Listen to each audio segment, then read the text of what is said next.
యాదయ్య నువ్వా? నువ్వేమిటి హత్య చేయడం ఏమిటి? ఏమిట్రా ఇదంతా? నిజం బాబు, నేనే ఆడుకుని చేసి ఆ దుర్మార్గుడు భాస్కర్ నా చెల్లెల జీవితంతో ఆడుకుని వాడే సర్వస్వం నమ్మి ఆమె తల్లి కాబోతుందని తెలిసి మోసం చేసి ఊరు విడిచి పారిపోయాడు. ఆ అవమానం భరించలేక నా చెల్లెలు ఆత్మహత్య చేసుకుంది. అప్పటి నుంచి ఆ భాస్కర్ కోసం వెంటాడుతున్నాను, కానీ కనపడలేదు. ఒకరోజు మీరు ఫోటో ఇచ్చి పొయ్యిలో పారాయమన్నారు. అప్పుడు అర్థమైంది, చిన్నమ్మ గారు కూడా వాడి చేతిలో పడి నాశనం అయిపోతారని భయపడ్డాను. వాడిని ఒక్కంట కనిపెడుతూనే ఉన్నాను. సమయం కోసం ఎదురు చూశాను. ఆ రోజు రాత్రి నేను సినిమా నుంచి వస్తుంటే అందాన్ని చూసి ఆవేశపడకుండా ఉండడానికి నేనేం ప్రేమ పూజారిని కాదు. నన్ను నా అందానేనా?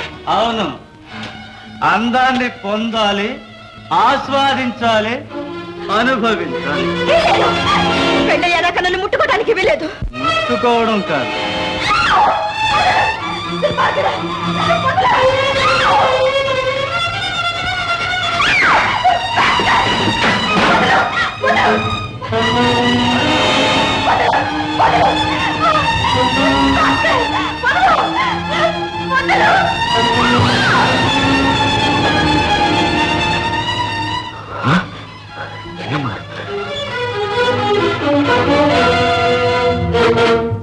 ఏం అలా చూస్తాను? నేనెవరో గుర్తుకు రాలేదా? బాగా చూడు, దగ్గరగా చూడు. యాదయ్య నువ్వా? నేనే. గుర్తొచ్చానా? నన్నే కాదు, నువ్వు చేసిన ఘోరాలనే కూడా ఒక్క మాట గుర్తు తెచ్చుకో. దుర్మార్గుడా, ఎన్ని జీవితాలు ఇంకా నాశనం చేద్దాం అనుకుంటున్నావు? అన్యం పుణ్యం ఎరుగని ఎందరు కన్నె పిల్లల్ని ఇలా వంచాలనుకుంటావు? ఎన్ని పసి పువ్వుల్ని కాలరాచి పారేయాలనుకుంటావు? యాదయ్య యాదయ్య ఏదో ఎరక్క జరిగిపోయింది. ఎవరిని ఎరక్క? నిన్ను ఎరక్క నమ్మింది నా చెల్లెలు. నిన్ను ప్రాణానికి ప్రాణంగా ప్రేమించింది, ఆఖరికి ప్రాణాలే బలిచ్చింది. ఆ ఉసురు ఊరికే పోతుంది అనుకున్నావా? ఆ కసి ఊరికే విడుస్తుంది అనుకున్నావా? ఆ నాటి నుంచి ఈ నాటి వరకు నేను వెంటాడుతూనే ఉన్నాను. యాదయ్య ఇప్పుడు ఏం చేయాలని? ఏం చేయాలనా?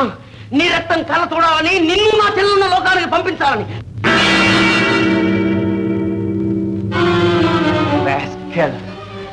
నా రక్తం కళ్ళ చూస్తావరా?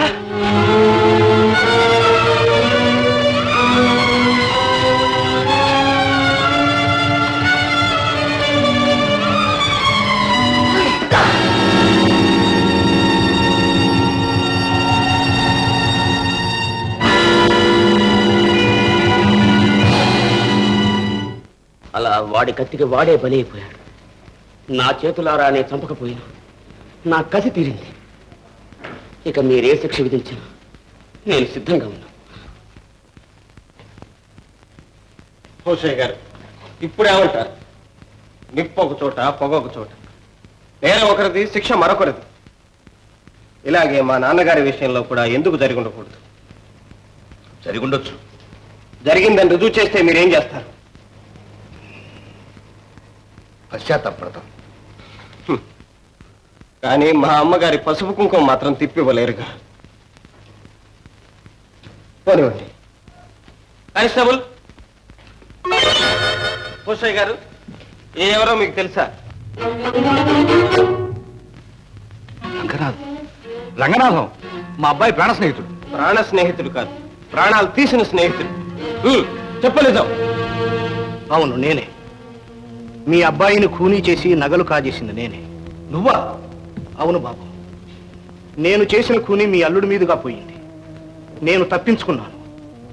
ఆ తర్వాత ఎన్నో దోపిడీలు, దొంగతనాలు చేశాను. చివరకు ప్రాణ స్నేహితుడు చేసిన ద్రోహం పండి నా ఆట కట్టింది. ఆయన కొడుకు గోపి చేతుల్లో పట్టుపడ్డాను. ఈ కేసులో అసలు హంతకుడు రంగనాథమే అని రుజువైంది. అతను ఈ హత్యేగాక తన ముఠాతో కలిసి ఎన్నో దొంగతనాలు, దోపిడీలు చేసినట్టు కూడా గట్టి సాక్ష్యాలు లభించాయి.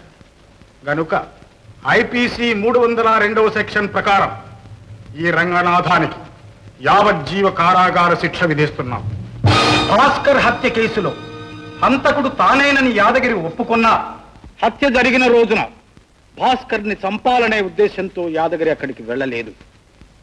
ఇది హత్య కాదని, ఆత్మ సంరక్షణ ప్రయత్నంలో జరిగిన ప్రమాదమని నిర్ణయిస్తూ యాదగిరిని ఐపీసీ 80-96 సెక్షన్ల ప్రకారం విడుదల చేస్తున్నారు.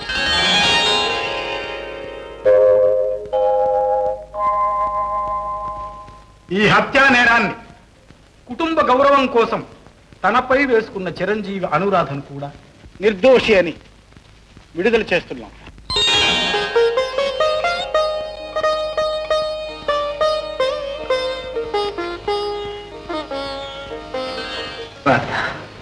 గోపి, అమ్మ అనురాధ, అత్తయ్య, యాదయ్య. రాధ, నిజం నిరూపించడానికి నిర్దయగా ప్రవర్తించి నిన్ను బాధ పెట్టాను. నన్ను క్షమించు. లేదు గోపి, నేనే నిన్ను అపార్థం చేసుకున్నాను. నువ్వే నన్ను క్షమించాలి. గోపి, మీరందరూ నన్ను క్షమించాలయ్యా. గోపి, సాధించావయ్యా. ద్వేషంతో విడిపోయిన ఈ 2 కుటుంబాలను ప్రేమతో కలిపాం. నాన్న, అమ్మా, జరిగిందేదో జరిగిపోయింది. ఇన్నేళ్లు ఆరదిక్కు లేకుండా ఉందాయి. నువ్వు మళ్ళీ వచ్చి నీ పుట్టినింటినే రాధకు అత్తవారింటిని చెయ్యమ్మా.